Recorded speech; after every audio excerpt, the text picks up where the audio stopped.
there's really 4 places in this square, and you can buy 1, 2, 3, or 4 of the lots in this one, number. The numbers are actually listed, but they're kind of hard to see. So the sections are on little brown posts that are above ground, but the plot numbers are little silver discs that are in the ground. So if you're looking for plot number 55, you're going to be looking for the little disc, but they're kind of hard to find because the grass grows over them. So how I find people usually is I look to see some names that are around the place that I'm trying to go, and then I find their monument. I'll come back to that in a second. And once you get to their monument, the name on it, you're kind of in the right area, and then you can start. I talked about the location of the satellite.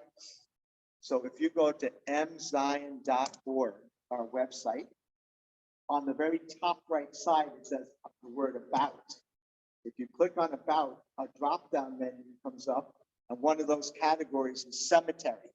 You can click on cemetery, and then what comes up is information about the cemetery, but one of the boxes that comes up says, look up a burial plot. And you can put in the name of somebody. If you don't know the name, just use a name like Stein, because there'll be at least one Stein in the cemetery. And the satellite will zoom in on that plot. But once you're in, you now can move with your cursor, you can move all around the cemetery. And the plots have different colors. The green ones are the ones that are available for sale. So as you're scanning with your mouse, you're seeing some of the plots are filled, but some are reserved, and then some are green or for sale. So you can kind of take a look. Does it give you the section and number on there? Yes. It does. It does. So then that'll tell you. Yes. Okay. So, the other way is you can come see me and we look at the map, or I usually, when people are looking to buy, I go out to the cemetery to look with you. It's nice to see the spot. I literally had people lay down to try it out. I also have trouble. There is a porta potty in the cemetery. No one wants to be buried near the porta potty. But I say, if you have to get up in the middle of the night, porta potty. Right. Still can't sell. I have another question. Is that okay? Yes. Sorry. If you've already picked your plots, but then it's been so long and you don't even remember, and you've got these new places, can you switch? Or once you pick them, that's it? No, you can switch. Okay. We've allowed that if it's equal, and they usually are equal places and stuff, you can switch. Okay. And if you bought a plot and don't want it anymore, you can resell it, not to Mount Zion, but to anyone else, you can resell the plots. Another good reason to buy the plot now, besides the family anxieties, you're locking in the price. We raise the price every couple of years. We're up to now, it's for members of Mount Zion, it's $2,400 for one plot. That's one square in a larger 4 square. And it's $4,000 if you're not a member of Mount Zion to just buy 1 square plot. Now, if you yes, one in the square, it's like if you went to section 10, number 50 square, there's 4 spots in that square. Each one of those 4 is either $2,400 or $4,000. And the reason that's interesting to know is that we kind of require you to have a footstone when the person is buried. Usually a year after the person's buried, you get a footstone that's a ground level, 2 foot by 1 foot square, right? But if you want a monument, which is an above ground that has like your name on it or something, you need all 4 in that square to have an above ground monument. Is the monument more money? Yes. How much is the monument? It depends on the size and everything. I don't know so you go to a monument company to buy the monument, I see. and then we do charge a fee to install it. Like usually there's a little foundation underneath. So Okay, so when we get the monument, we don't go through you, we go through somebody else. usually I suggest Twin City Monument and Katzman Monument, only because we deal with them so much. They know the rules, they know what to do and all that. You can go to any monument company. Yes, it has the name, usually the date of birth and the date of death, and then usually something like, But the monument company does that too. yeah, mother, grandmother, something usually is on that. Do the monument later on. Yes, usually up to a year later, there's an unveiling. So usually someone between the time after burial to you get the monument is usually up to a year.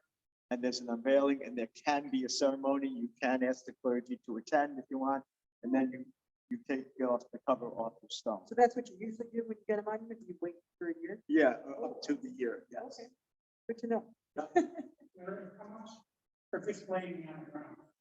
So then, yeah, that's cheaper. Yeah, no. Okay, very good question. Yes. It's a vault. It's called a vault, what you're talking about. We, does Mount Zion Cemetery require a liner or a vault? And the answer to that is yes. So as she said, burial's expensive. So most likely you're going to go to a funeral home.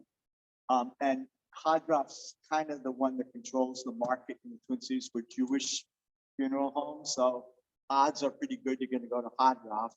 And then you pick out the casket and they'll tell you about the vault and all that stuff. And then when the burial actually happens, Jim, when I get a call from Jim Wardlow, as you mentioned, it's usually like I'm in bed or at the movies or something. And I know he's not calling me to say hello.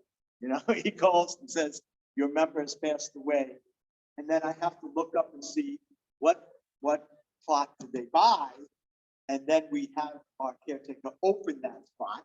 And there's a fee for that of today it's $1,350, $1,350. That's called the opening and closing fee. And that's just what it sounds like. They literally open for the caskets to go in and then they close it after the service.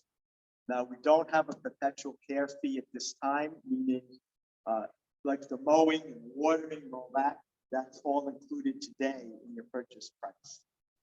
Is there a list somewhere of all these things? Yes. In your head, okay. I'm just wondering. Go ahead, Ira.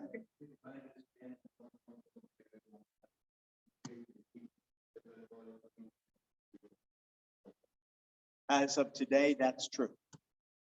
And I say that because I don't know what the future holds.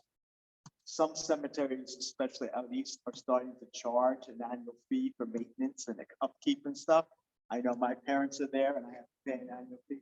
We do not do that at this time, but the cemetery board committee might decide at some point they need to charge a fee for the mowing and the grass. That's their biggest expense. Right. Yeah, it's for us today, it's built into the price of it. Right. Yep. Yes.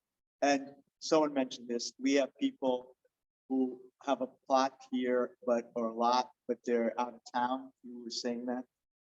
If you work with the funeral home like Hadrof, they will contact their partner in whatever city the person is in. Their partner or affiliate, will actually get the body and prepare it there, and then they ship it here. And then Hadrof picks it up on this end and takes over from here. Hadrof usually helps with arranging the funeral, and then they also help with telling me to open the grave and all that. So that's how the person, there is paperwork that they also do to transport across state lines and all that, but Hadrof does all that paperwork for you. So for my parents in Florida, I call address here and then they take care. Yes, they might say, wherever they are in Florida, they might say, oh, in that city, we deal with X, Y, Z. So they'll be the local person that picks them up and everything. And then they actually arrange for the shipping of it up to the Twin Cities. So that would be the first person to call. Hadrof usually. Yeah, although people tend to call me first.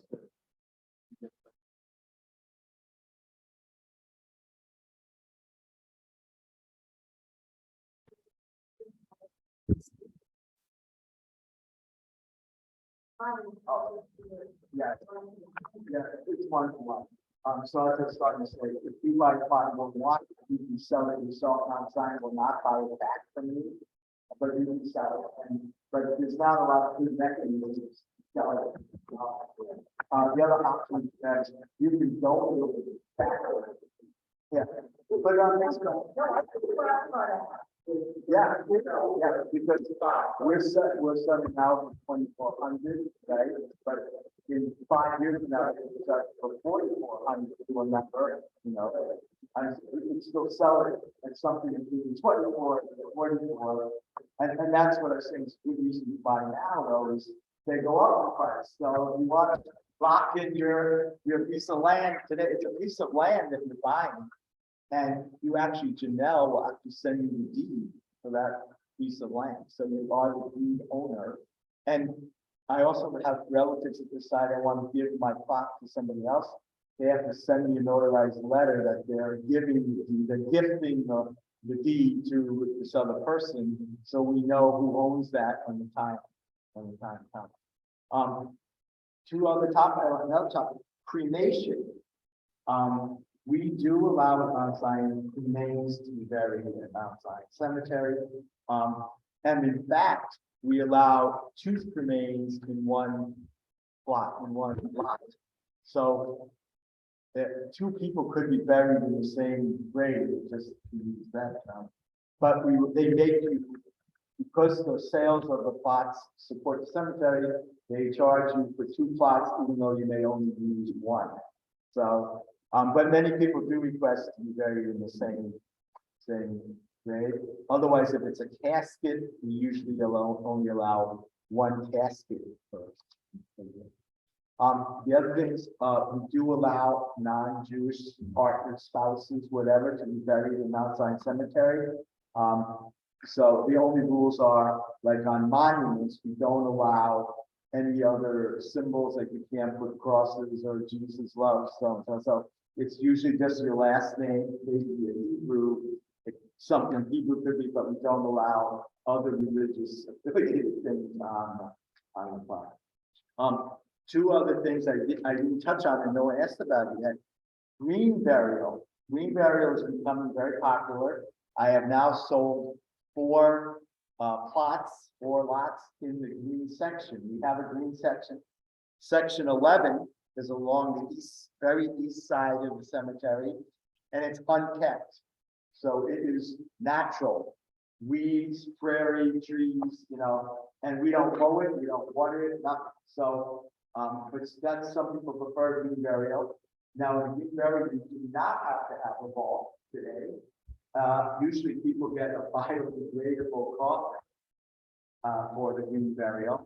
And we bury you in this section, we open and close the plot, and then we walk away, and it's not kept up at all. It's not mowed, it's not weeded, it's not watered. We do allow ground level footstones, but not monuments in that section. Some cemeteries don't even allow the footstones, but we feel it would be nice to know who is there, you know, kind of. It is laid out in the grid for sale. There are those discs that tell you the numbers of the plots. I'm there right now. They're all along this, right behind section 10, all along there. So the thing people, you know, they come and go, wow, it's all overgrown and stuff. That's the point of the green burial. It goes back to its natural state. If you buy a couple of 10 grand, you have to pay the entire amount to buy it, or what is that? If you do want to reserve or pay for them at the same time, yes, but we do allow you to pay some of it out. Like we allow like a 2 or 3 year period or so to pay it off, and we do accept every credit card. So, let's see, I think we covered. I mentioned that the perpetual care, people do have flowers though, like John Parker, who's the caretaker at the cemetery. He will plant flowers and water them and stuff at your family's plot. He charges a fee, an annual fee for that if you want flowers. People come and put flowers and things there. We do clean things up though, like if something's left there for a while, we take it away. We do allow benches. If you don't do an above ground monument, you can purchase a bench, you know, on your, but again, you need 4 because the bench has to fit in the middle of your 4 plots.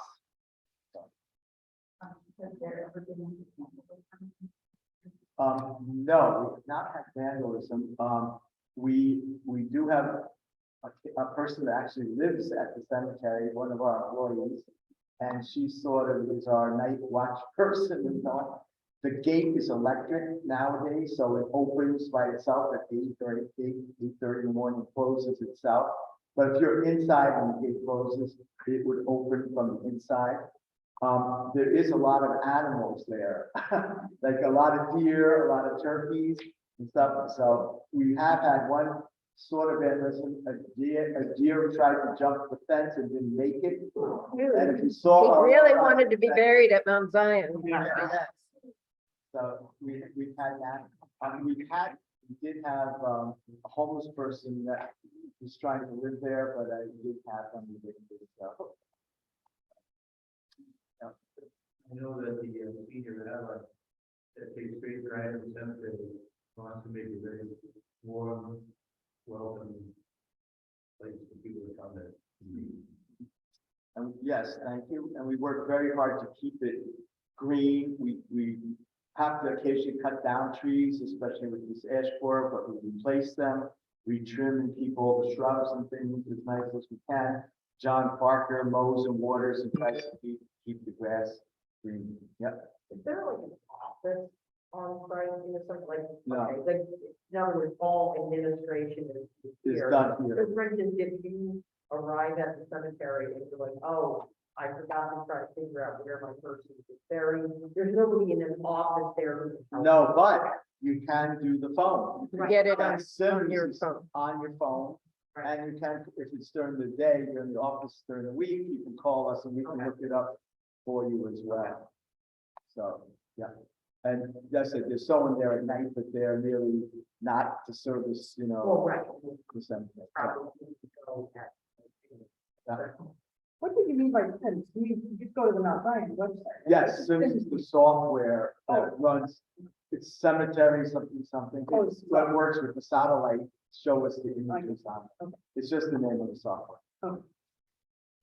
Does anyone at home have a question for Larry? You can unmute and just shout out your question. Could we please repeat the questions? I think you probably got the question from the answer. The last question was there any vandalism ever? And the answer is pretty much no. But do any of you have other questions, those of you at home, now that we have you here? Well, my only question is not a question, it's a statement. We came in late and we didn't hear the beginning of the presentation, and I couldn't, when we finally did get in, I couldn't hear you very well, Larry. Okay, well, is it recording? Did you hit Oh, record? it is recording, so Good. maybe the recording will be better. I apologize. For some reason, the link, I think we had the wrong link or something, and I had to find the right link and get you set up. I apologize. But I was telling Peggy that we will try to put the recording on our cemetery website in mzion.org. If you go to cemetery, I'll try to get the link up there. Okay. They can watch the whole thing. So Oh, Larry, if they didn't hear, can they email you and ask Yes. you questions? Sure, and or you can call me in the office and I'll answer questions. Did you Okay, want- great.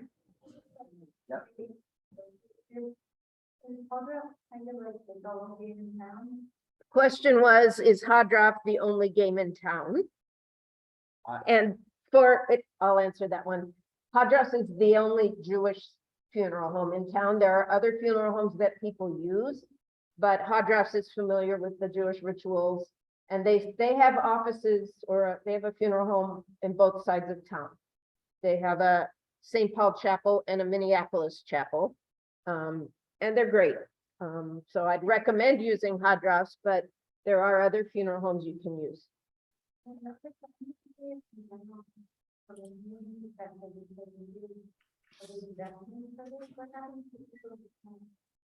Question is, what happens to people who can't afford the expenses of burial?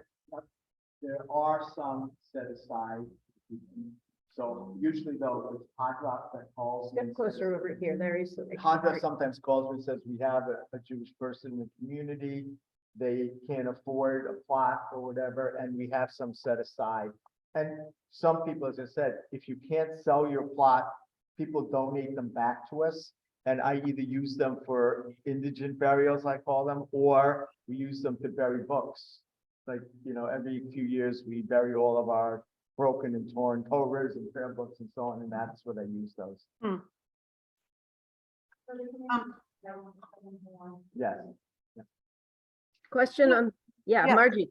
Hi, I don't know if you covered this earlier or not, and it might be part of the rabbi's portion.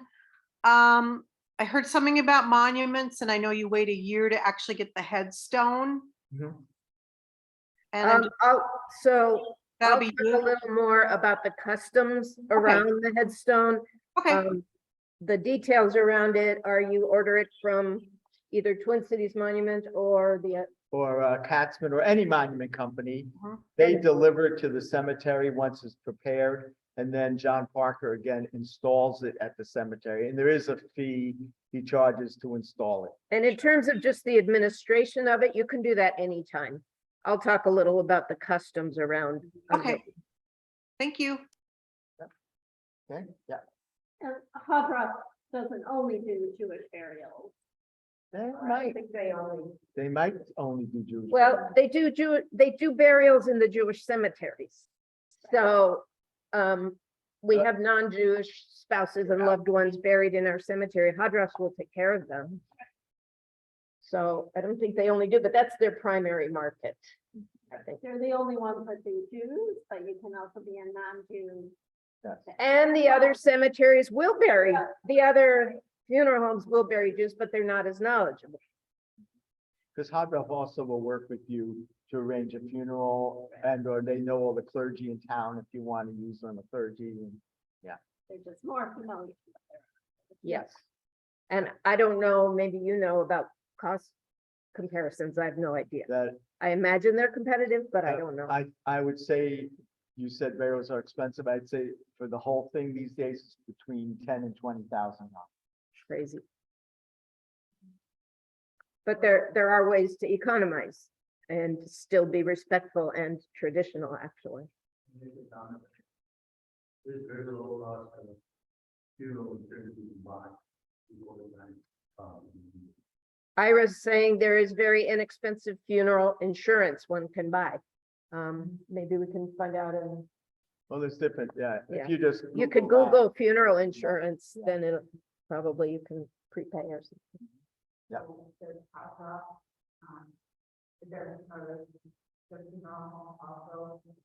Yes, well, that's what I mean, and when I said the price for everything's like 10 to 20,000, that includes that. Yeah. They do earn it though. They are, in my experience, and I have a lot of it. There's more to caring for you when you've lost a loved one than you would imagine. And in my experience, Hadras is very good at it. And you'll appreciate what they can do for you. And then you have choices. We're kind of getting off a little off, but you know, some people do a graveside service, some people do it at the Hard Rock Chapel, some people do it here as their members and things like that. Okay, well, thank you. Any other questions for Larry? I better not lose you.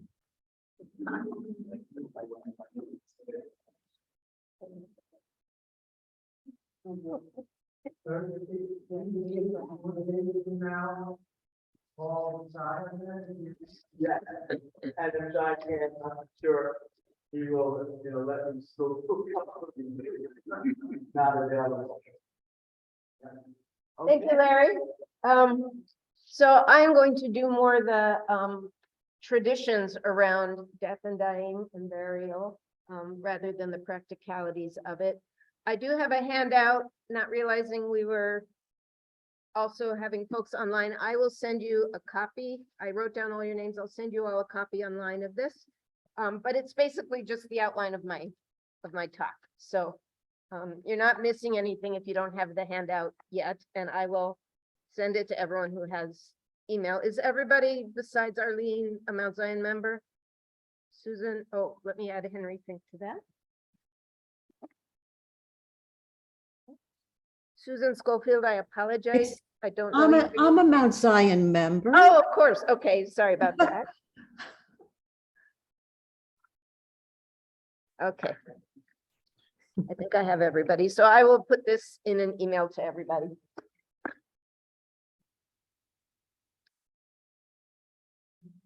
Okay, So you can use this to follow along or take notes or just put it aside to help you remember at home. So as introduction, Judaism is even Reform Judaism is law-based, it's category-based. And so our traditions around death and dying fall into categories and laws, and it's all pretty set out, and it's also very psychologically sound, which is nice. And there are also some cultural traditions that go into what we're used to that aren't part of Jewish law, but are part of Jewish cultural practice. In general, we follow Ashkenazi, Eastern European descendant cultural practices, because that's where most of our ancestors are from, and we're beginning to learn how to be less Ashkenormative, we say, and start learning about some of the Sephardic, the Middle Eastern, Spanish traditions as well. So I'm going to kind of go through the traditional, and I'll put that in air quotes, Jewish practices that are based in Jewish law or really deeply established Jewish custom. But as Reformed Jews, we don't only base our decisions in general on Jewish law. We base our decisions on any number of factors. We base our decisions on modern mores and values. We base it on being environmentally green, perhaps. We base it on cost. We base it on what our family members' needs. So Jewish law is important to us as Reformed Jews. It acts as the basis from where we will then make our varying decisions based on the various aspects, various perspectives we have. I'm going to talk to you sort of based on Jewish law, and then if you have a question, raise your hand or shout it out, because I won't be totally watching the screen. I hope you guys, can you hear me okay and see me okay? Excellent. And again, I apologize that we're not totally Zoom friendly tonight. We're doing our best. Okay. So first and foremost, in Judaism, and here it's more principle than law, death is a natural part of life. Death is not a punishment. Death is not a response to sin. Death is sad because we lose loved ones. God forbid, sometimes death is tragic, but it is considered part of the natural order of things. And so our traditions and our rituals and rules are kind of based in that principle, that death isn't an aberration. Death is part of the bargain, if you will. So we have that one guiding principle. Death is a natural part of life, and God willing, our loved ones die at a ripe old age after a good long life. But even when they don't, when it's tragic, the principles still apply. And mostly the principles are about, there's two main principles. First, from the time of the death till the burial, our rituals are based on respect for the dead. From the burial onward, our traditions are based on respect for the living. Kvod hamet, honor to the dead. Kvod achai, honor to the living. And so the tenor of the rituals changes with that final burial, or if one chooses cremation. And we'll get to that in a minute. So I said Jewish law is based on categories. And in the matter of death and dying, we have three categories. You are either alive. We are all alive, presumably. Chai, chayim, we know the word chai for life, right? Another state, these categories are stages. So you're alive, and eventually you're dead. But in between, a person who is dying is called a goses. And there are different principles for the living, for the dying, and for the dead. And then we go back in a sense to the living, who are the mourners.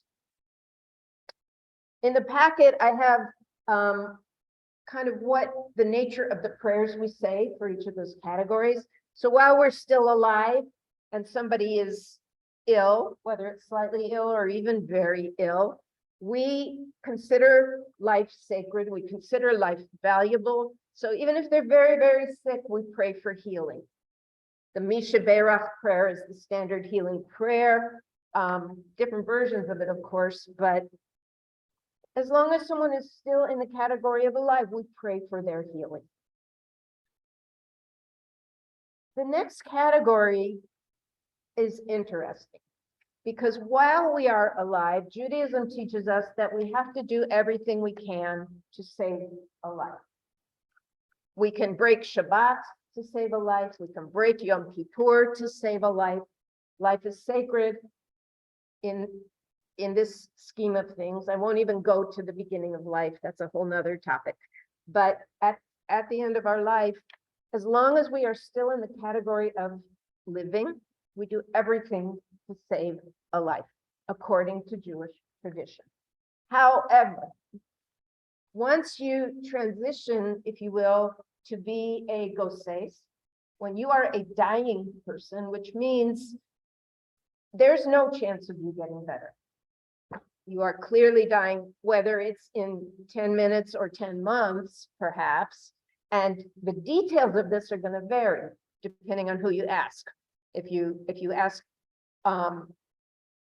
in a traditional community, in a Orthodox halachic community, you'll ask your rabbi, and the local rabbi or their scholar teacher will have different parameters of when you are a goses. In ancient times, it was a feather in front of the nose, and if it didn't move, you weren't breathing. We have much more advanced systems now, which makes it harder to know, really. And I won't get into like the details of when you transition, but if it's decided by whoever's deciding that you are dying, that you are a goses, the principle shifts. And whereas while you were in the category of living, we did everything we could to save you. Traditionally, once you are in the category of goses, if you are dying, it's actually forbidden to stop the process. We're not supposed to try and interfere with your process of dying. It is akin to dying, letting a person die with dignity. It doesn't mean we don't ease someone's pain. But there's a story in the tradition, in the Talmud. One of the great rabbis was dying, and his disciples were praying and praying and praying to keep him alive. They kept praying the Misha Berach or whatever they were praying to keep him alive. His nursemaid saw this, or his housemaid, and saw that these disciples' prayers were tethering this rabbi's soul to earth when he should have been let go. So what did she do? She goes up to the roof, she throws down a clay pot. When it shatters on the ground, they get distracted.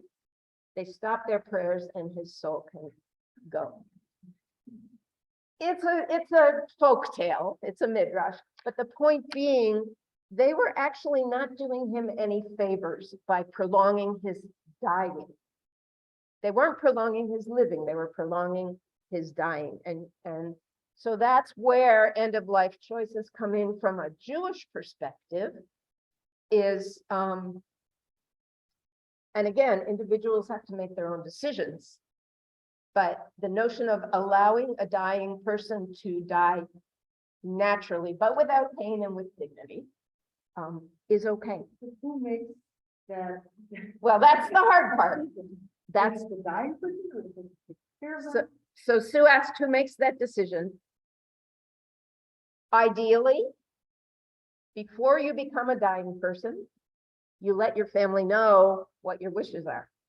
And that's the role of, and I don't get into this in detail in here because we'd be here longer and there's other people who are better equipped, of having an advance directive or something called a post. I forget what that stands for. You're supposed to have a plan and post it on your fridge so that when the paramedics come in, they know what to do. And you're supposed to talk to your children and your loved ones about your wishes. So that's ideally, you make the decision before you need to, or your children do. God willing, they're in agreement, but chances are they might not be.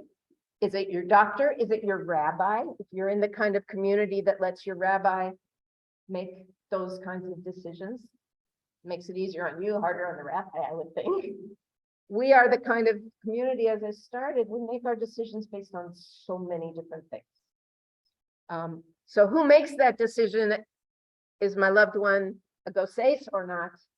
That's a hard one. That's biomedical ethics, that's Jewish ethics, that's family matters. And the clearer you can be in advance, the better. I mean, that's the rabbinic term for a dying person. Your chai is a living person, gosais is a dying person, mate is a dead person. Okay. When we are dying or when our loved one is dying, the prayer that we say is called the vidui. That's a term we heard over and over on Yom Kippur. We had the long vidui, al chet shechatanu, goes on for pages. Short vidui, ay, ay, ay, ay, ay. Vidui is confession. Confession for Jews is very different than the sacrament of confession for Catholics. And if you say vidui with your dying loved one, or if we come in and say vidui with you, it doesn't mean you have to die. You could still get better, and that's great. So it's not a last rite. It's something we do every Yom Kippur. But there's kind of a formulaic text, and it's here in the packet for a traditional vidui. Actually, there's two.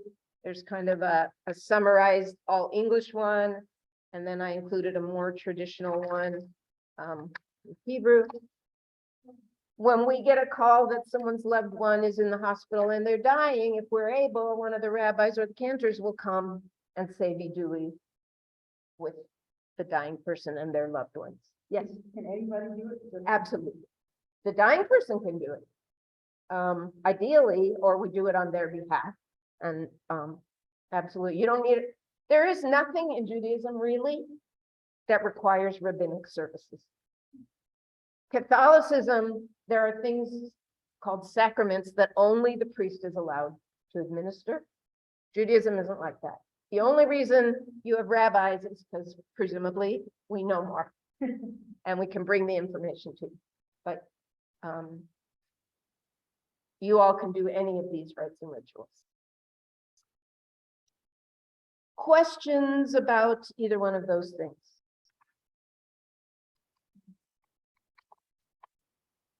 Okay. So then, once the person has passed away, the Hebrew word for a deceased person is met. There was a lot of humor in Israel when Facebook changed its name to Meta, because that means a dead. It's the female form of dead. So it's kind of ironic that Facebook chose to call it. They didn't really do their research for Israel. Yeah. So in Israel, they got a big laugh when Facebook started being called Meta. So there's a traditional response when one first hears of a death, and you can see it on here, Baruch Dayan Ha'emet. There are different ways to translate that, but Baruch, blessed is the either judge of truth or the judge who judges in truth, suggesting that, not sure what it suggests. There's a lot of different ways to interpret that, but that there's something right about what has happened, and that we still can believe and trust God even in our loss. So now we move into two principles when your loved one first dies, or when you first die and your loved ones are now stepping in. As I mentioned, Kvod Hamet, honoring the dead, and kvod achai, honoring the survivors, the living, the loved ones. And so when a person first passes away, first dies, their family members, their immediate family, their loved ones, you're not a mourner yet.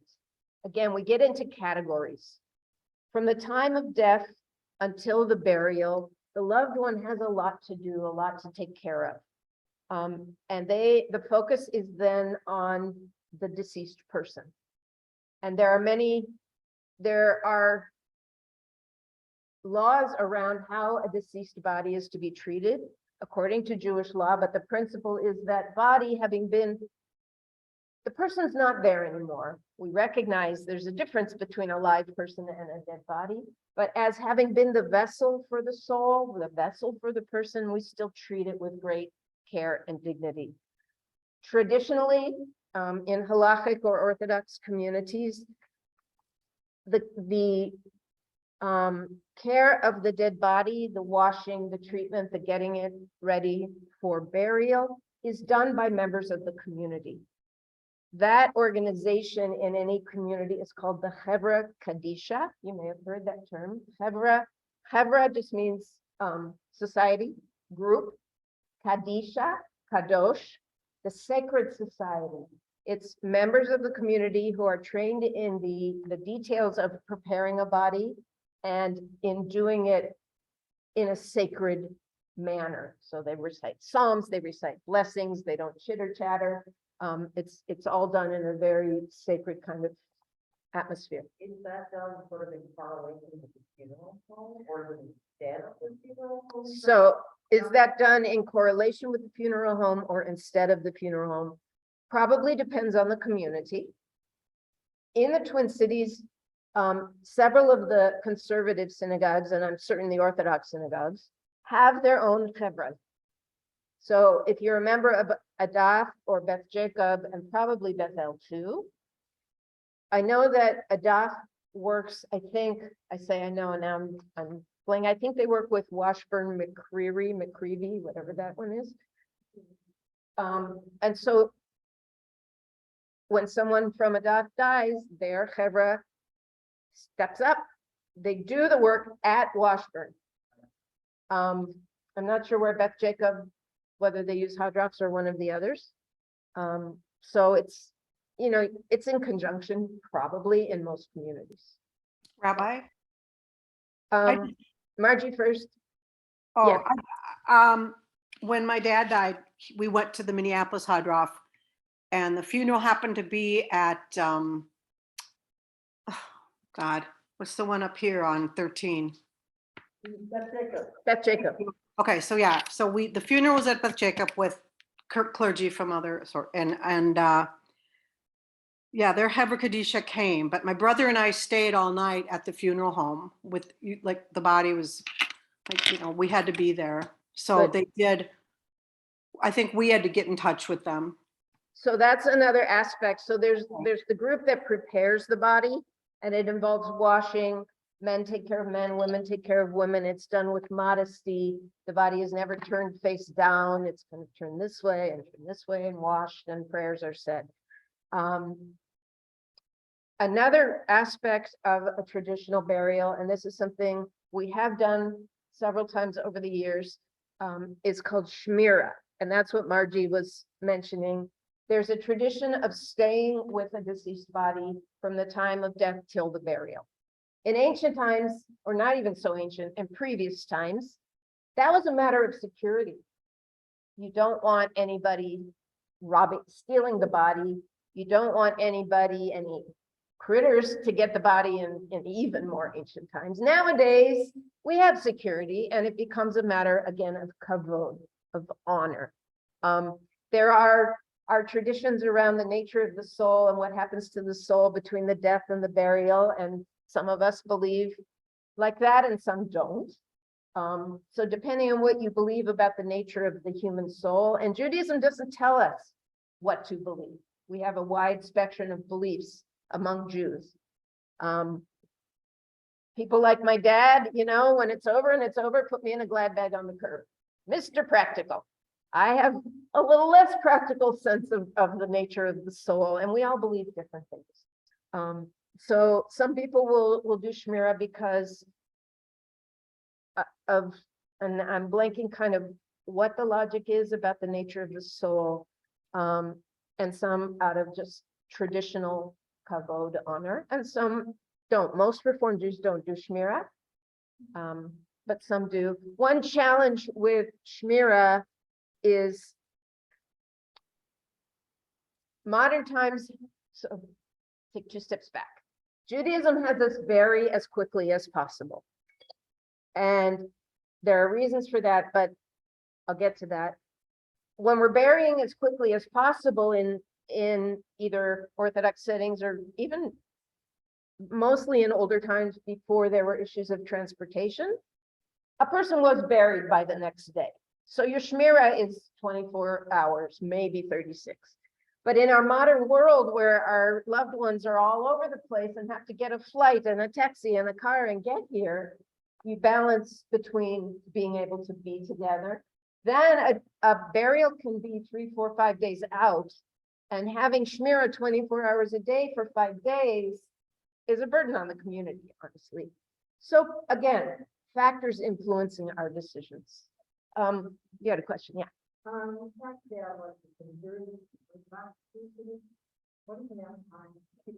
I comment on that? 'Cause Yeah, I- so the question is, what is Mount Zion's practice around burial, Havra Kadisha, or in general?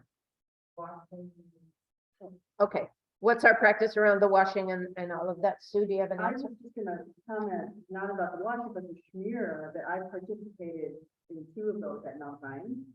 So I can speak to that, or you want to talk about the washing first? Well, I'll answer that question, and then if you want to speak to that. Okay.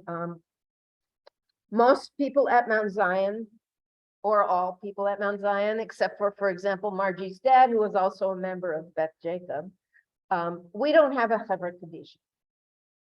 So our loved ones are taken care of by Hadrafs, but they are equipped to do a traditional preparation of the body. So it's not done by members of our community, but you can choose for a fee, you can choose a traditional treatment of the body. Well, the body still will be treated with respect, but not with all of the spiritual, the prayers, and things like that. And when you meet with Hadrafs, whether you are doing advanced planning for yourself or when your loved one dies and you sit there with them, they explain everything, in my experience, very well. And they take their time and they answer your question. Yes. The person is mixed, but their body has been donated to science. What's the Jewish teaching on that? What's the Jewish teaching on donating a body to science? The same answer I give to just about every question, my students. What's the answer? It depends. Yes, it depends. The Jewish law says that on the one hand, a body is to be buried intact. But what if they lost their arm in the war? As much as possible, you collect the body parts, God forbid, and bury them all together. Judaism also teaches that to save a life, you surpasses all the other laws. So donating your body to science, the question becomes, does that count as saving a life? Or donating, let's say donating organs first. A traditionalist, a narrow understanding of the law would say, if my organ is going to directly save your life, heart transplant, then that's allowed. A strict reading of the law would say, however, if it's only going to not save your life, but maybe improve it, eyes perhaps, skin, a really, really strict reading might say no, because they're putting the value of the body over. A broader, looser reading would say, absolutely, sight is important. Eyes fine. Donating my body to the medical school. It will save somebody's life someday because the medical student who's working on that body is learning how the body works and will save a life someday. Loose reading. Strict reading, unless it's going to save a life immediately, not allowed. Again, it really depends. Among the Orthodox, among halachic, Jews who follow Jewish law strictly, even there you get a wide spectrum of answers. Among Reform Jews, your own value system based on all the different factors that go into your values are going to influence your decision. Yes. Somebody decided to join their body to have work. So does that mean everything else gets thrown out the window? From the time, as quick as possible? You mean the rituals? Yeah. So it's a good question. The question is if you're donating your body to science, as opposed to direct organ transplantation, what happens to the rest of the ritual? Because obviously you're not going to be buried quickly.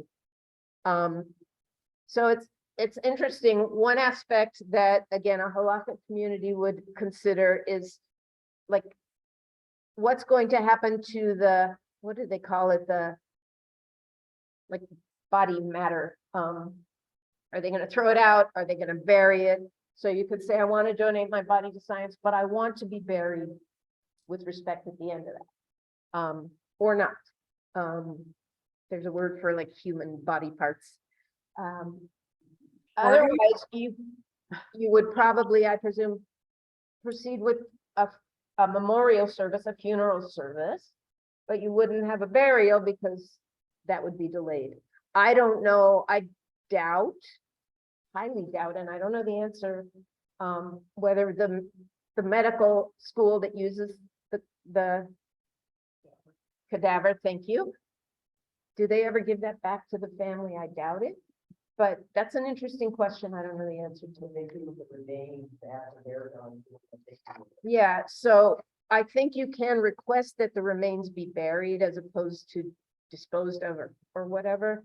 But if you're thinking of donating your body to science in general, these are questions to ask if you want to balance that with some Jewish tradition. But as far as what would happen in the immediate for you, the mourner, it would be treated as if, except for the burial, because you're not burying anybody. And we'll get to how we treat the mourners next.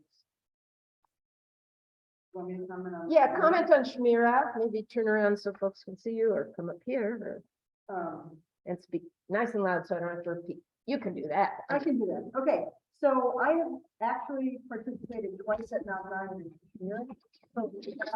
So as a rabbi spoke, the part about the washing is not something we do, but at Mount Zion, we do have the option to be with the body for the 24 hours before burial. And what happened in both cases, Bill Camp of blessed memory and Charles Porter of blessed memory, and Bill Camp, Janet wanted, so the family wanted someone to sit with the body before burial.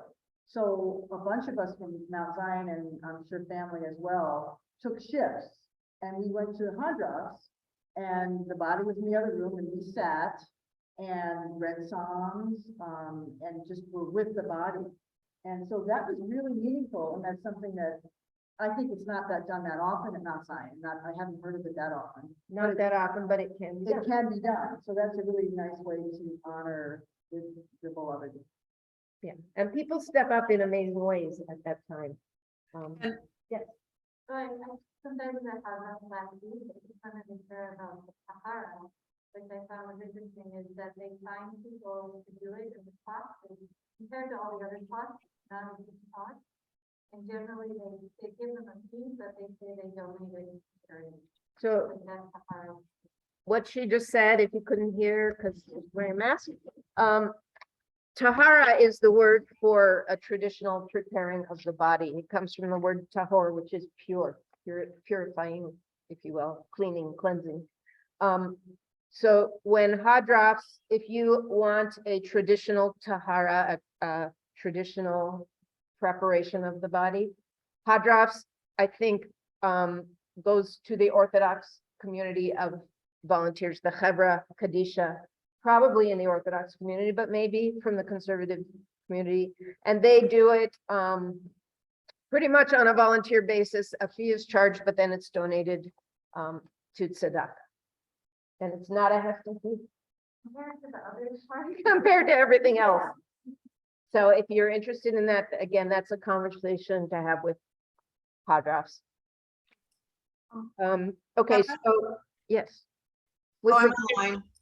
Sorry. So is the Shmirah through Mount Zion, that's a community Yes. um So you group? can, if you want Shmira through Hadras, they actually will pay someone, and well, you'll pay Hadras and they'll hire someone. So again, it depends on what your goal is in having Shmira. If it is just because you want someone there and it's not of concern to you who it is, you can go through Hadras for that. If you want it to be your Mount Zion community, you go through Mount Zion for that. But I think they are willing to arrange that for a fee. Burial in a traditional Jewish fashion is done simply without a lot of ostentation, and the kind of the phraseology is the plain pine box. Again, according to Jewish law and tradition, because we see death as a natural process, so is what happens to the body after death. What happens to the soul after death is a matter of personal belief, and there's a broad spectrum. But according to Jewish law, sort of based on the notion of we come from the earth in Genesis, which we're actually reading this Shabbat, we should go back to the earth in as natural a time frame as possible, burying in the earth and decomposing naturally. So that means we don't speed up decomposition through cremation, for example. We don't slow down decomposition through embalming or burial in a bronze casket. The principle is keep it natural. Again, decisions are made based on more factors than that, but that's kind of the guiding principle of the Jewish burial practices. A wooden coffin. Ironically, the principle is the plain pine box. But a plain pine, not plain pine box that you can purchase, which is beautifully shined up and has Jewish stars, can be super expensive. But the plain pine box principle applies, and it is not a disrespect of your loved one to go with an inexpensive plain pine box. But it's a natural feeling to want to honor your loved one with a nicer casket. And there are beautiful kosher caskets, which are all wood. They don't have any nails. They've got pegs. They're put together. They're beautiful, but they will cost you a little more. But you can also get. Also are not a district. But those also are not a district. Correct. Those are not, they are a fully wooden kosher casket, and we make our decisions once again. But I would argue this is where we're kind of in the transitional period between honor to the dead and comforting the mourners. Because you have to be comforted by your choices and not be racked with guilt over them or anything like that. So the guiding principle for the Jewish law is, on the one hand, there's a second piece in terms of how the deceased is clothed. Traditionally, Jews are buried in plain linen shrouds, not, mom's favorite dress or dad's best suit. It's an attempt to, okay, we're not in the ground yet. We'll get you in the ground soon, and then we'll talk about the mourning. The tradition is to equalize, or not the tradition, the guiding principle, but again, keeping in mind there are other principles at play. But the tradition is shrouds that are equalizers. The rich and the poor get buried in the same kind of garment, in the same kind of casket. In ancient times and in Israel, I think you can be buried straight on into the ground, but that's not allowed here. Burial should take place as soon as is practical, given that our kids and our loved ones live all over and we want to get them here. So as soon as is practical. We don't really abide by 24 hours or 36 hours. We say as soon as is practical. Men traditionally are buried if they wore a talit in life in the synagogue. They're buried with their talit. There's a custom of cutting one of the tzitzit in recognition that we know he's not going to stand up and pray with his talit. So we, in a sense, make it pasul. We make it non-operative. Yes, Judy.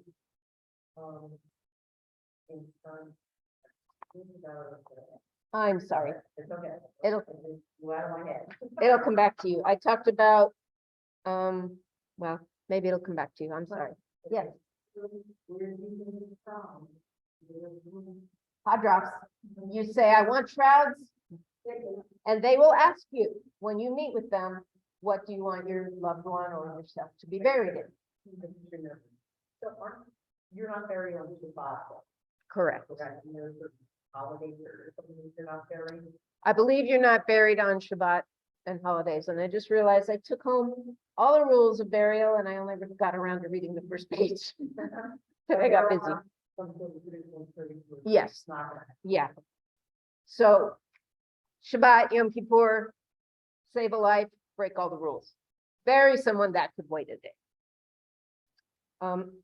Okay. Okay. There is a custom, and this is tradition, not law, of placing up some earth from the land of Israel in a coffin if you're in the diaspora. And again, there are a number of ways to interpret that. It could be interpreted as a love of Zion. But it, I think, arises from a superstition. We have a lot of superstitious traditions, is that, I don't know if it's superstition, but it's more of a mystical kind of belief that when the Messiah comes, all of the deceased Jews are going to roll to Jerusalem and be resurrected. So if you have an earth from the land of Israel in your coffin, you just have to roll over and there you go. So that's some of the thinking behind being buried with earth if you are in the diaspora. It's kind of a mystical, superstitious, magical kind of thing. But some people find it comforting if maybe the deceased was really connected to the land of Israel or something. But that's one of the cultural customs as opposed to Jewish law customs. Okay, so Jewish funeral, so the person's prepared, they're in their coffin, yes. At my father's funeral, not here local, but they actually have a vial. Yeah. The funeral home buys that, and it's like For a a fee. little glass or something. That is Yep. very with the body. And in Israel, I think you can buy in the tzedakah shops little vials of earth for that purpose. The funeral service in Judaism, ironically, all of our other prayer services have a particular order to them. The prayer book is called the Siddur, order, Seder, order. There is no fixed ritual for a Jewish funeral service. It's kind of interesting, but they tend to be a couple psalms and readings, and the memorial prayer, El Malei Rachamim, which is in the packet, and the mourner's Kaddish, which is in the packet. But Jewish funerals are generally very simple. They're not big, lavish affairs. And here at Mount Zion, and I think for most Jewish funerals, but definitely here, I feel, and I believe my colleagues do as well, the funeral is to comfort the mourner. You are the mourner. My experience with Christian funerals mostly is that the clergy person gives a theological sermon of one sort or another, and the family members give the personal eulogy. I feel like that places an undue burden on a mourner to now have to write something and get up and speak when you might be feeling emotional. Our practice here is that we come to you the mourners, and we sit with you for as long as it takes to really get to know that deceased person, even if we never met them. And we, on behalf of the mourners, present the eulogy. We talk about the deceased on your behalf. Unless you really want to speak, then you are certainly welcome to. But I have found that a lot of loved ones feel obligated to stand up and speak about mom or dad, even though they're not really, it's a burden. It's not a comfort. It's scary and it's a pain, and I'm not a good speaker, but I feel like I have to do it. I would like to make it very clear that you don't have to do it. I believe no one should ever have to get up and talk in front of the congregation about their loved one, unless they really want to. We do it on your behalf, and we do a good job. I've been told, yes, we do a good job. So trust us, unless you really want to get up and be a speaker at your loved one's funeral, let us offer it to you rather than you having to, because ultimately, if you're standing up and giving the eulogy, you're offering comfort to your community rather than the other way around. So, yes. We often have people wanting to speak. No, it's actually, the whole thing. Say, I don't want any clergy, just Yeah. discuss. Actually, we just had a person, the family dynamics were so challenging. They just wanted to be themselves at the grave, no one else, no clergy. Again, clergy is not required. There are certain rules about burials that have to do with state law and cemetery rules, but you don't need. We're here for you if you want us, but some people don't. Okay, so the person, and then there are certain rituals at the cemetery as well, if you're choosing burial. If you choose cremation, I said the guiding principles of Jewish law are to decompose the body at its natural pace. Jews make decisions based on many things, and many Jews choose cremation. And when someone comes to me to ask, should I be cremated? Should my loved one be cremated? Dad wants to be cremated, but I don't want him to. We have a conversation about, here's what the tradition teaches. Here's the principles. What are your guiding principles? What are your concerns and factors? And what are your loved ones' concerns and factors? And we help you to work out what's best for you, the mourner, what's best for the wishes, the last wishes of the deceased, what's within your budget, etc. You, if a loved one is cremated, we will have a service, a funeral service, which is really no different than the funeral service of someone who's being buried, except for here in our sanctuary, we, at a funeral service with a coffin, when someone's being buried, the coffin is often here in the sanctuary with us. If you have cremains, we don't like to have them in the sanctuary, but we will do a full service and we'll take care of you. And you can be buried in the cemetery. Cremains can be buried in our cemetery. That will depend on Jewish cemeteries, individual Jewish cemetery rules. If you're not being buried at Mount Zion, if you're being buried at a different Jewish cemetery, you need to ask what are their rules about who can be buried there. And cremains, and there are sometimes other restrictions as well. Yes. I just want to share something that I was heard about that people's radar, that someone had died, that they had to ask to be cremated, but a Chabad rabbi called the family and convinced them down. And so that dynamic happens. Yes. So she was telling a story of a deceased had requested cremation, and after they were deceased, the Chabad rabbi convinced the family not to honor that wish. That's between that rabbi and that family and God, I guess. Yeah, I mean, that, I don't believe that would happen here. We would hope to have the conversation before that.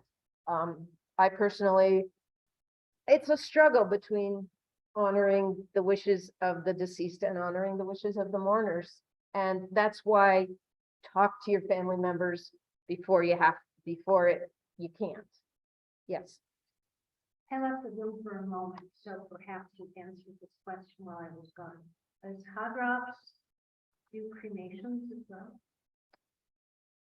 I don't know. I don't believe. They'll help you through it. I don't believe they have a crematory yet, but they'll help you through it. And so will we.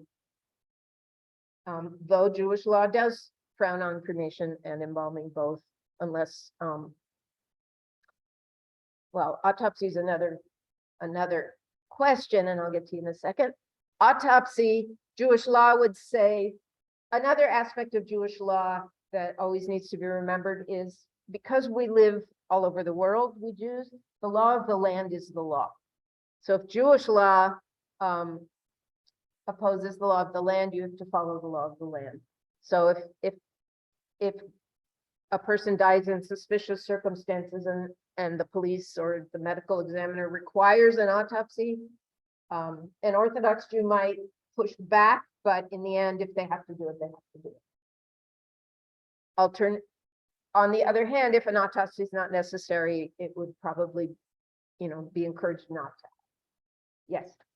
If you have a funeral here, what room do you take? If you have the funeral here at Mount Zion, we can use the sanctuary. Or if it's small and you don't want to feel like you've got 7 people in this giant room, we can use the chapel. About 100. And sanctuary 3, about 300. And we've had funerals where we had to open the wall, and it's like Yom Kippur all the way back to it. I'll try to race through this.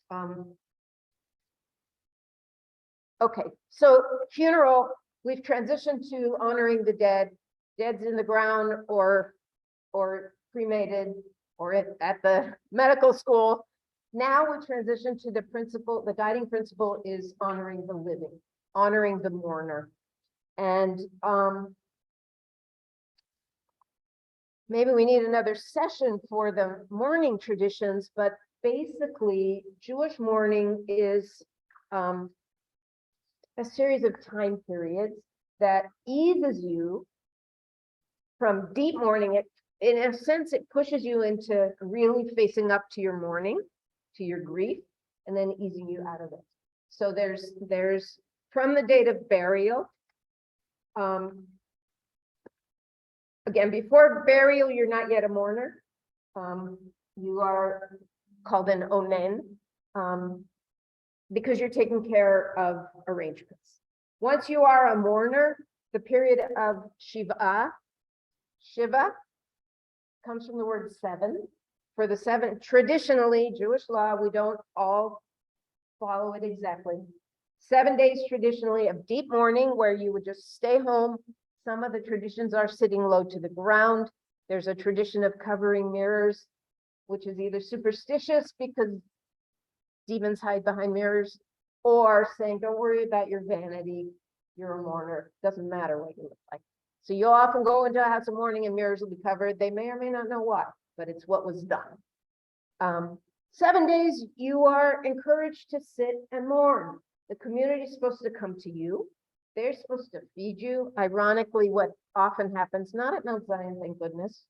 But I remember when my grandparents died, my folks had to put on a spread, and that's just backwards. But ideally, the community supports you with food, with comfort, with visits, and you get to just stay home and mourn your loss. The wisdom in that is it forces you to face up to it and not go back to work tomorrow and 6 months down the road have a nervous breakdown. A 7 day, or actually 6 and a mourning period of deep mourning, all starting from the burial, 7 days, 30 days, you're still a mourner, but you start moving back into life. You go back to work, but you're still a mourner. You're not partying, you're not going out. You go to work, you do what needs to be done, you come home. A year long, Shana, traditionally, according to Jewish law, you might say Kaddish every single day in the presence of a minyan, a quorum of 10, because a mourner shouldn't mourn alone. Do we all do all of that? No, but the wisdom of it still applies is face your loss, do it in community so that you're not alone, and don't pretend it's not a loss. That's kind of the principles behind 7, 30, and a year. There's rituals for each of those. During Shiva, the first 7, the community gathers and prays together and comforts the mourner. Sometimes it's in the home, sometimes we'll do it here at Mount Zion. Most Mount Zion Jews do either 1 or 3 days of Shiva. Some of us do the full 7. And the rabbi or cantor will help you facilitate that.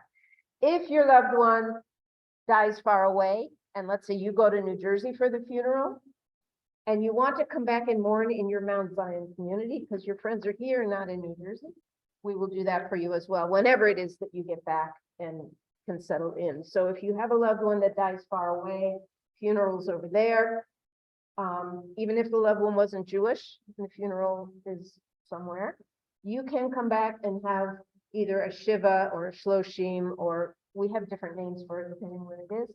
We will arrange a gathering for you here in your community.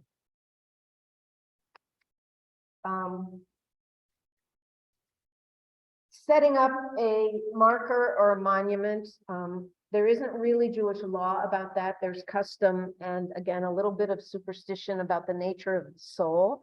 But the custom is to dedicate the marker or the monument just short of a year out. Now, if someone dies here in the winter, which is of course 6 months long, you might want to have your marker dedication in the spring and not around the calendar because your marker is buried under the snow. But it's just custom the year out. We call it an unveiling. It's a dedication, really. We put a veil over the marker, cheesecloth usually, and we unveil it. It's really a dedication. Unveiling is kind of a misnomer, and there isn't halachic requirements about when that has to be. Larry talked about the rules in our cemetery about markers and monuments. After the 11 months, and I went through mourning really quickly, we can have another class if you want to learn more. Jews remember their loved ones on the anniversary of their death. I find it really fascinating that we don't have a traditional Jewish ritual to honor your annual birthday. We do have a Jewish ritual to honor your annual death day. And I've never really figured out the psychology of that, but I think it's really interesting. We celebrate birthdays, of course, but there's not a tradition, and we celebrate the day of your birth or the 8th day after your birth, but we don't have a traditional Jewish birthday ritual. We do have an annual remembrance of the day of death. That's called a yahrzeit. At Mount Zion, some people choose to remember their loved one on the secular date. My dad died on July 16th. That's the date I remember. But the Hebrew date moves around. Some of us choose to have their loved one remembered on the Hebrew date because that's more meaningful. Ironically, my sister remembers my dad on the Hebrew date. So Jerry ends up on the Mount Zion Kaddish list twice, which is great. He deserves it. So you can choose, if you lose a loved one, you can choose to have them remembered on the Hebrew date or the English date, whichever is more meaningful and comforting to you. As tradition of saying Kaddish, lighting a candle on the anniversary of a loved one's death, giving tzedakah is a good way to honor a loved one. One more thing, and then I promise I'll stop and take questions. Jews don't tend to focus on flowers at a funeral or visiting a grave. We bring stones. Why? Number of reasons. Which isn't to say you can't have flowers at your funeral. Most Mount Zion funerals do have flowers, at least draped on the casket sometimes, but it's not expected or required, but it's not forbidden. But flowers are seen as something that, like people, wither and die. And flowers do it really fast. And so we want to focus on the eternality of memory, and if you believe such, the eternality of the soul. There's something eternal in having been here in this world. A stone, and I spoke about this, I think, sometime recently, during the holidays. When we brought stones up, a couple things about stones. One thing, the word sur, which is a word for stone, is also one of the names for God. So there's a link to God. Stones are the closest thing in our material earthly world to something that lasts and is eternal, unlike flowers. Visiting a grave when you leave a stone indicates that someone has remembered that person. If you walk into a Jewish graveyard, you'll see little stones on many of the graves, means someone has been there and remembered that person. There are other interpretations as well. Those are the ones that are popping into my mind right now. I think when we did the stones, I added a few more. But that is the tradition. When a Jew visits a grave, we tend to leave a stone rather than bringing flowers. And if you are trying to comfort a friend in their mourning, Jewish tradition would encourage you to donate to tzedakah rather than sending them flowers, or send them a meal, or donate to the food shelf, rather than spending money on something that is going to wither and die as well. Okay, there's so much more, but I won't go on much longer. Questions? Yes. You moved to the meal. Yes. Is that something that? Good question. So there is a custom of the community providing a meal for the mourners when they get back from the cemetery. There are a number of ways that can be done. Some people hire a caterer and arrange for something either back here or back at their house. Some people have friends who step up and say, I'm going to make a meal for you when you get home. And our caring community can do that as well. So we want to do what would be most comforting for our mourners. Not everybody wants to come home to other people. Maybe you just want to come home and be alone. But if you want a meal, you let us know, and we get caring community to arrange that. We also, our caring community group provides, we kind of went on hiatus during COVID, but we're ready to get back to work. Caring community takes care of organizing, setting up, and cleaning up food for Shivas. So for a meal after the cemetery, several options. Some families plan it themselves and have it catered. Some families will ask for caring community to set it up, and some families sort of have an already set up community of friends who say, I want to do this for you. So nobody. Here or at the house, yes, either. If you want to have it here, you got to check with Larry or Shai to make sure, we don't have a conference going on or something. There is a fee to use the room, right, Larry?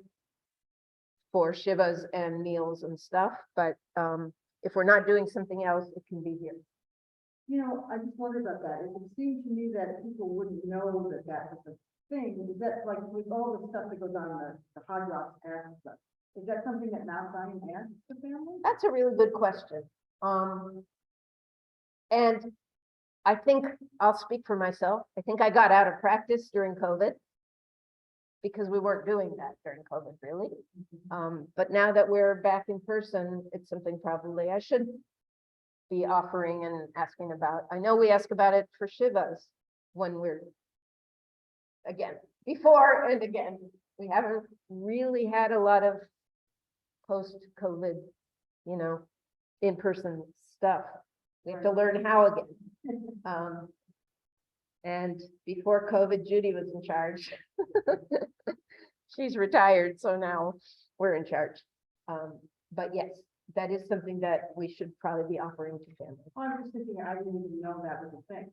Like, there's supposed to be a accomplished meal. Like, as a mourner, I wouldn't even think about right. it, like, I need my grief and I wouldn't think someone should bring me a meal. Yeah, and that's a really good point. When I got home from the cemetery when my dad died, I hadn't thought about it, and my friends Sharon and Davida just we got home to a full set table and food, and it was Wow. really great. And some communities just do that. We have not, that's not yet part of our culture. It should be. A lot of people here will arrange for a meal, like here, and it's catered. But again, we lost touch with all of that during COVID. We've got it. And maybe we can start creating that culture here now of, arranging that food is brought to the house so that when they get back. A lot of times a best friend or a neighbor will take care of that just automatically. All right, well, we're officially ended, but I'm gonna stay and answer questions if you have them. Thank you. Sorry for going so. Rabbi, Yes, I have a question. Isn't there a tradition about having water outside your door when you come home from a funeral? there is a tradition of washing one's hands. That's what the water's for, Mhm. when you've been in a cemetery. Okay, And so a custom is to have a pitcher of water and a bowl or something and paper towels so that if folks who've been at a cemetery can wash their hands before going into a house of mourning.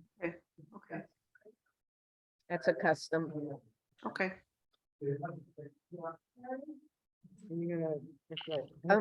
Yeah, Sue has a question. Can they hear it? Oh, well. We can talk about it in a minute.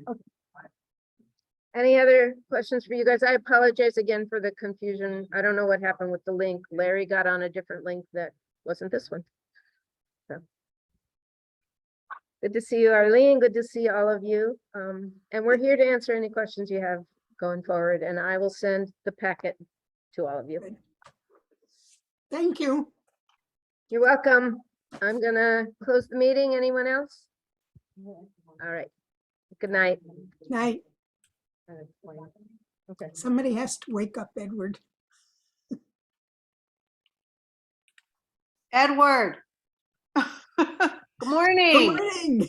Hey, nice to see you. Good night.